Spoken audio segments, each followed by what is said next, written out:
সাংস্কৃতিক গোষ্ঠীৰ বিষয়ববীয়াসকলক সন্মানীয় উদ্বোধক হাজৰিকা দেৱক মঞ্চলৈ আগবঢ়াই আনিবৰ বাবে আমি অনুৰোধ জনাইছোঁ। এয়া আপোনালোকৰ মাজত অৰূপজ্যোতি হাজৰিকা। আৰু তেখেতক আমি প্ৰথমতে এখনি গামোচাৰে সন্মান যাচিবৰ বাবে উদযাপন সমিতিৰ সন্মানীয় সভাপতি পবিত্ৰ গগৈদেৱক অনুৰোধ জনাইছোঁ।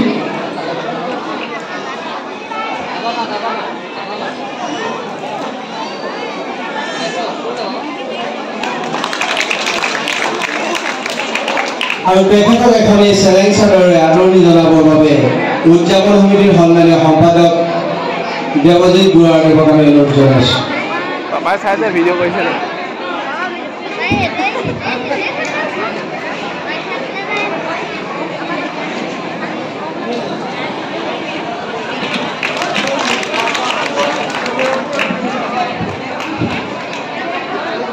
আমি তেখেতলৈ এখনি মানপত্ৰ যুগুত কৰি আনিছিলোঁ। আমি মানপত্ৰখিনি প্ৰথমতে আপোনালোকৰ জ্ঞাতাৰ্থে পাঠ কৰি দিব বিচাৰিছোঁ।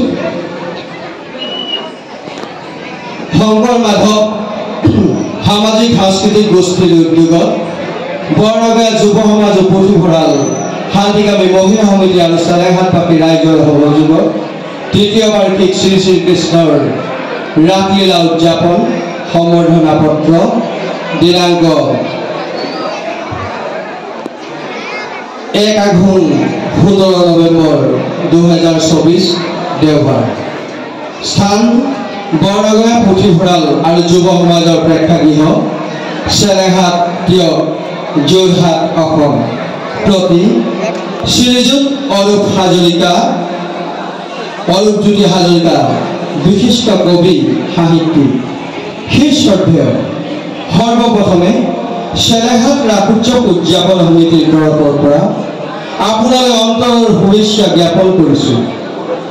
বৃহত্তৰ চেলেংহাটৰ মধ্যস্থান বৰনগা গাঁৱৰ যুৱ সমাজৰ প্ৰেক্ষাগৃহত তৃতীয়বাৰলৈ অনুষ্ঠিত হোৱা ৰাসলীলাৰ দ্বিতীয় দিনৰ ৰাসলীলা মঞ্চৰ শুভ উদ্বোধনৰ দায়িত্ব সম্পাদন কৰি আমাক তথা শিল্পীসকলক উৎসাহিত কৰাৰ বাবে আমি আপোনালৈ নিবেদিছোঁ গভীৰ শলাগৰ শৰাই।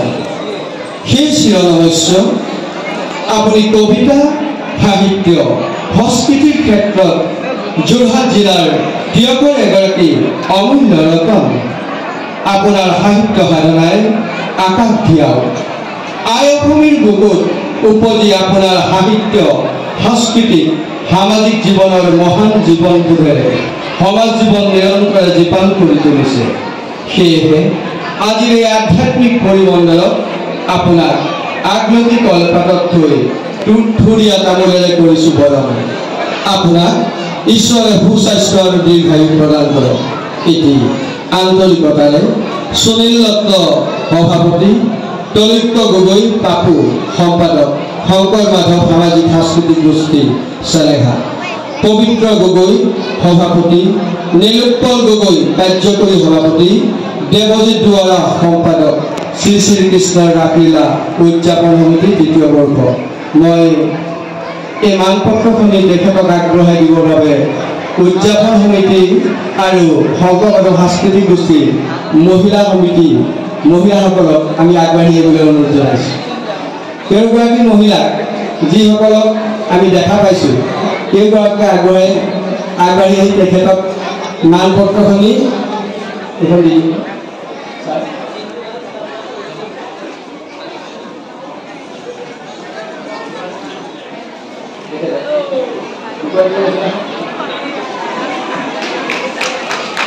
এয়া আমাৰ যোদ্ধা, আমাৰ এই অনুষ্ঠানৰ মহান যোদ্ধা এখেতলোক, সেয়াও চিনাকি কৰি দিছোঁ। এখেতলোকৰ অবিহনেও আজি আমি ইয়াত আপোনালোকৰ আগত থিয় হৈ কথা ক'ব পৰা আমাৰ সাহস নাছিল। এইসকল সাহসত আমি এই অনুষ্ঠানটো কৰিছোঁ আৰু সেইবাবে এইসকলৰ যোগেদিয়েই আজিৰ অনুষ্ঠানৰ সন্মানীয় উদ্বোধক ডাঙৰীয়াক আমি এই সন্মান যাচিছোঁ। ধন্যবাদ।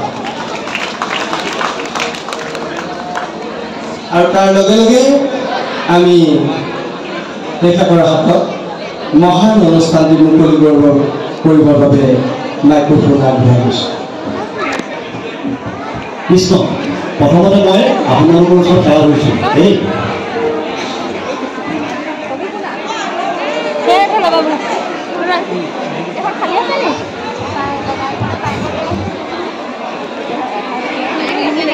শংকৰ মাধৱ সামাজিক সাংস্কৃতিক গোষ্ঠীৰ উদ্যোগত বৰনগয়া যুৱ সমাজ, শান্তিকামী মহিলা সমিতি আৰু চেলেংঘাটবাসী ৰাইজৰ সহযোগত যি দ্বিতীয় বৰ্ষৰ বাবেই শ্ৰী শ্ৰীকৃষ্ণ ৰাসলীলা উদযাপন কৰিছে, মই এই উদযাপন সমিতিৰ সকলোকে মোৰ ফালৰ পৰা প্ৰথমতে আন্তৰিক ধন্যবাদ জ্ঞাপন কৰিছোঁ। আৰু লগতে মই যিসকল পুৰুষ মহিলাকে আদি কৰি আই মাতৃসকল, ভাই ভণ্টিসকল, শিশুসকল, আইসকল, বোপাইসকল বা সাংবাদিক বন্ধুসকল যিসকল মোৰ সন্মুখত আছে, সেইসকলক মই সেৱা ধৰা প্ৰণিপাত জনাইছোঁ। এতিয়া মই উদ্বোধনীৰ বুলি নকওঁ, কিছুমান কথা ক'বলৈ আপোনালোকলৈ আগবাঢ়িছোঁ। শ্ৰী শ্ৰীকৃষ্ণৰ ৰাসলীলাৰ বিষয়ে আচলতে ক'বলৈ গ'লে কি ক'ম সেই কথাষাৰ আপোনালোকে নাভাবিব, কাৰণ শ্ৰী শ্ৰীকৃষ্ণৰ ৰাসলীলা সকলোৱে জানে।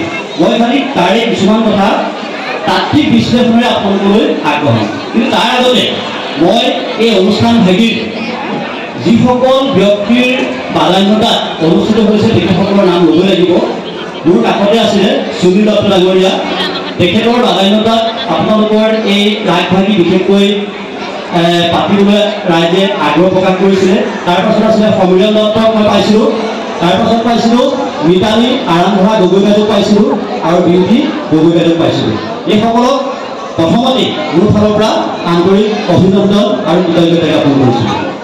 এতিয়া আপোনালোকে চাবলৈ ৰাস আপোনালোকে চাবলৈ আহিছে, অলপে পিছতেই ৰাস ওলাব। যদি মই প্ৰশ্ন কৰোঁ আপোনালোকক ৰাস কেলৈ চাবলৈ আহিছে, যদি মই আপোনালোকক প্ৰশ্ন কৰোঁ ৰাস কিয় চাবলৈ আহিছে বা ভাওনা কিয় চাবলৈ যায়, এই কথাবিলাক যদি আপোনালোকক মই প্ৰশ্ন কৰোঁ আপোনালোকে কিন্তু ইয়াৰ উত্তৰ বিচাৰি নাপায়। কাৰণ এটাই জানিব যে শ্ৰীমন্ত শংকৰদেৱে এনেকুৱা কেইটামান বস্তু থৈ গুচি গ'ল, যাৰ বাবে আমি তেখেতসকলৰ গীত নৃত্য বাদ্য শুনাৰ লগে লগে আমাৰ অন্তৰাত্মাই এই অনুষ্ঠানবিলাকলৈ লৈ গুচি আহে। আজি এতিয়া হাজাৰ হাজাৰ মানুহ বহি আছে, কেৱল চাবলৈ আহিছে শ্ৰী শ্ৰীকৃষ্ণৰ ৰাসলীলা। যদি সেই প্ৰশ্নটো কিন্তু কোনেও ক'ব নোৱাৰে যে আমি কেলৈ আহিছোঁ, কোনেও ক'ব নোৱাৰে। গতিকে কিন্তু এতিয়া উত্তৰ যে ইয়াত শংকৰদেৱে যি আধ্যাত্মিকতাৰ ভাৱ দি থৈ গৈছে, মানে নবিধ ভক্তিৰ কথা কৈ থৈ গৈছে, সেই ভক্তিবিলাক এই ৰাসতে হওক ভাওনাতে হওক আছে বাবেই সকলো ইয়ালৈ আহিছে।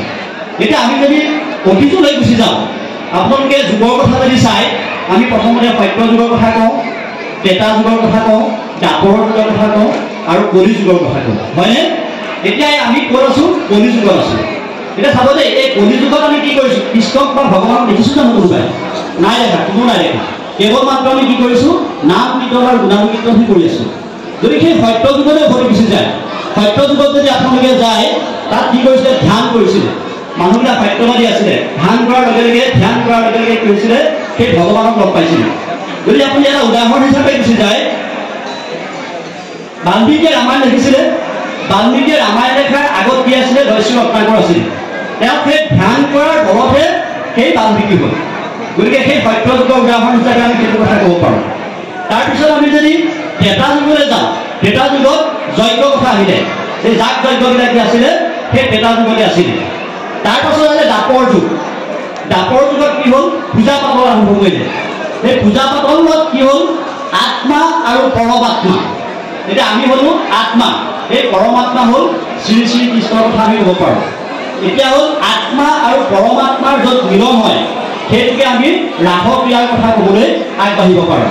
এতিয়া আমি যে কওঁ হৰতকা লৰাতে অতিবিতু পন ৰাসক্ৰিয়া কৰিতে কৃষ্ণৰ ভৈলা মন।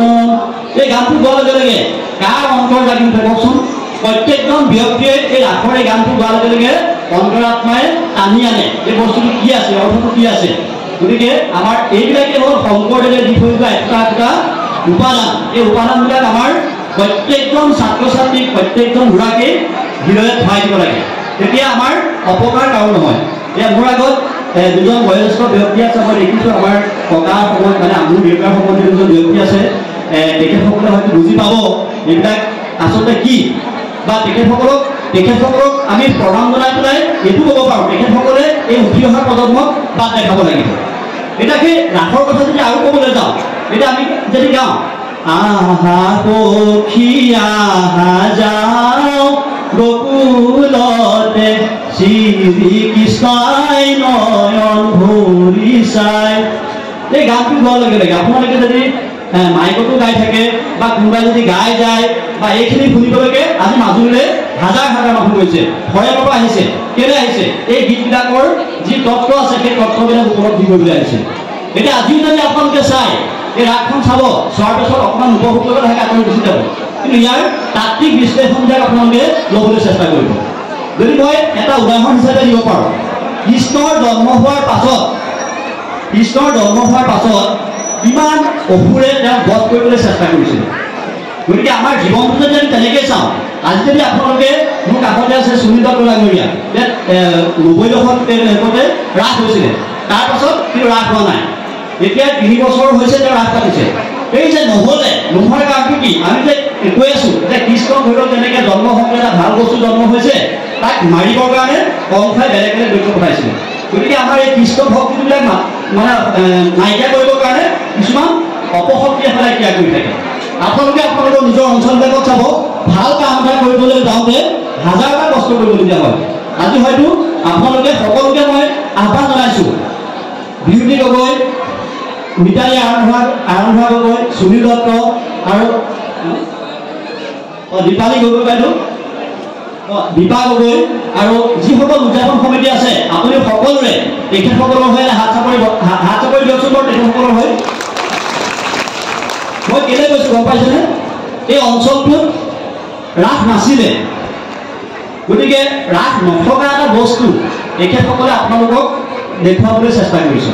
গতিকে তেখেতসকলক আপোনালোকে সদায় সন্মান দিব। এইটো কাৰণে দিব কাৰণ তেখেতসকলে যি আপোনালোকক আদৰ্শ দি থৈ গৈছে, উঠি অহা প্ৰজন্মক বাদ দি থৈ গৈছে, সঁচাকৈ এটা সুন্দৰ বাট। এইটো বেয়া বস্তু নহয়। কৃষ্ণ ভক্তি লাগিব, য'ত কৃষ্ণ ভক্তি নাথাকে তাত কিন্তু অসুৰে সদায় আক্ৰমণ কৰিবই।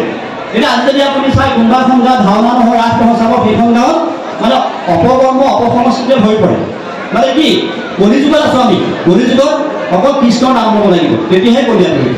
গতিকে সেইকাৰণে আপোনালোকক কৈছোঁ, এই ব্যক্তিসকলক আদৰ্শ হিচাপে লৈ আপোনালোকে উঠি অহা প্ৰজন্মক আগবঢ়াই নিবলৈ চেষ্টা কৰক। এতিয়া কালি মই আছিলোগৈ মৰিজাতিত, ইয়াত ৰাস হৈ আছে, সুনীল দত্ত ডাঙৰীয়াৰ পৰাই হ'ব নেকি আপোনাৰ নহয় নে? অংশ দিছে, 13 বছৰ হৈছে কি নাই নাজানো। মই ফেচবুকত চাইছোঁ, যিকেইটা মানে যিটো এক্টিং দিছে এইটো নাভাবিব যে সুনীল দত্তক মই শলাগিছোঁ বুলি কোৱা নাই, কাৰণ মই ফেচবুকত চাই পেলাই তেওঁৰ যিটো ভাও দিছে, সেই ভাওটো মানে মোক আকৰ্ষণ কৰিয়ে পেলালে যে কি ভাও দিছে। 13 বছৰীয়া ল'ৰাটোৱে কংসৰ ভাও ধেমালি দেখোন নেকি?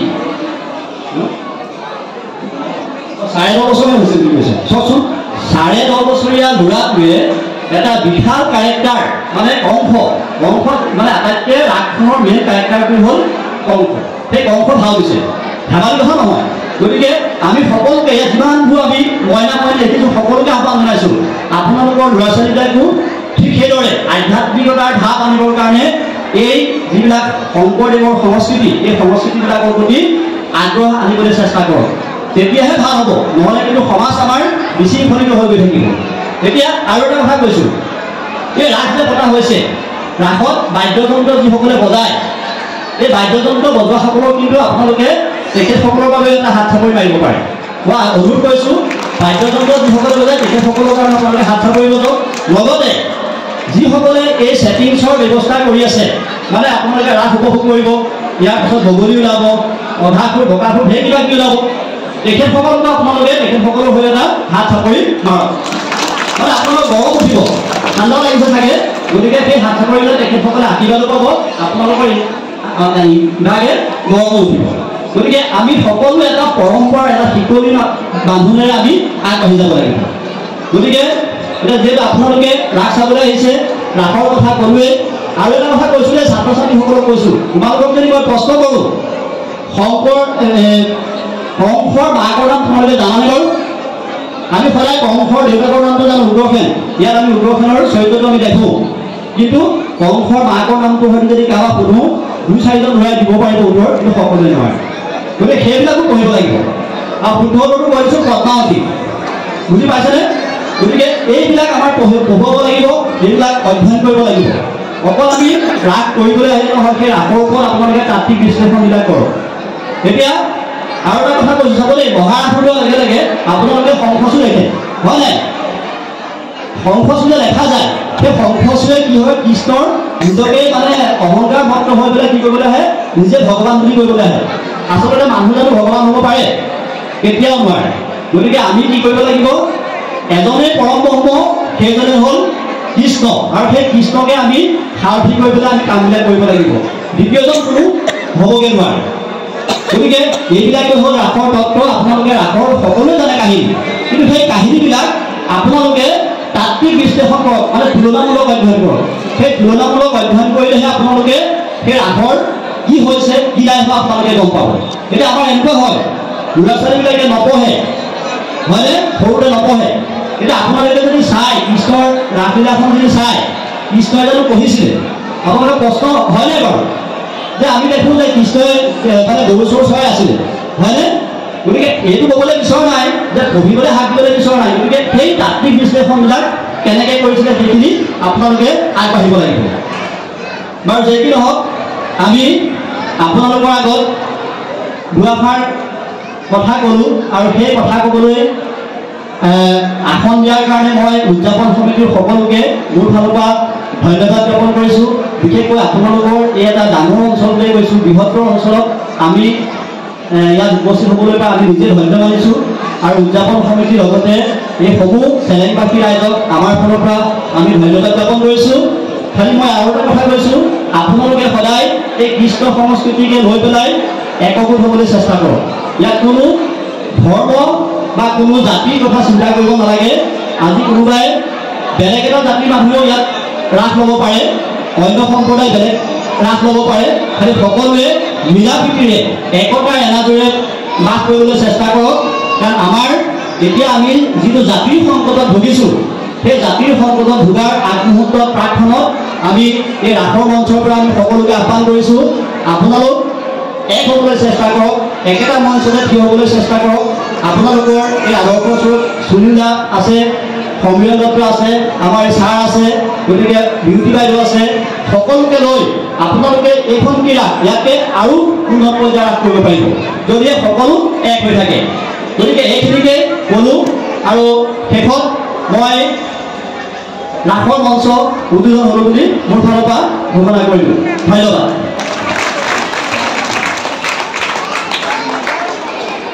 সন্মানীয় উদ্বোধক অৰুণজ্যোতি হাজৰিকাদেৱক ধন্যবাদ জনাইছোঁ। তেখেতে উদ্বোধনী ভাষণৰ লগতে বহুখিনি তাত্ত্বিক কথা আপোনালোকৰ আগত অৱগত কৰিলে। আমি যদি সেই তাত্ত্বিক কথাবোৰ সঁচাকৈ আন্তৰিকতাৰে হৃদয়ংগম কৰোঁ, নিশ্চয় আমি সকলোৱে সকলো ক্ষেত্ৰতে উপকৃত হ'ম। আমি পুনশ্চ তেখেতক ধন্যবাদ জনাইছোঁ। আমি মঞ্চত থাকোঁতেই আমি আৰু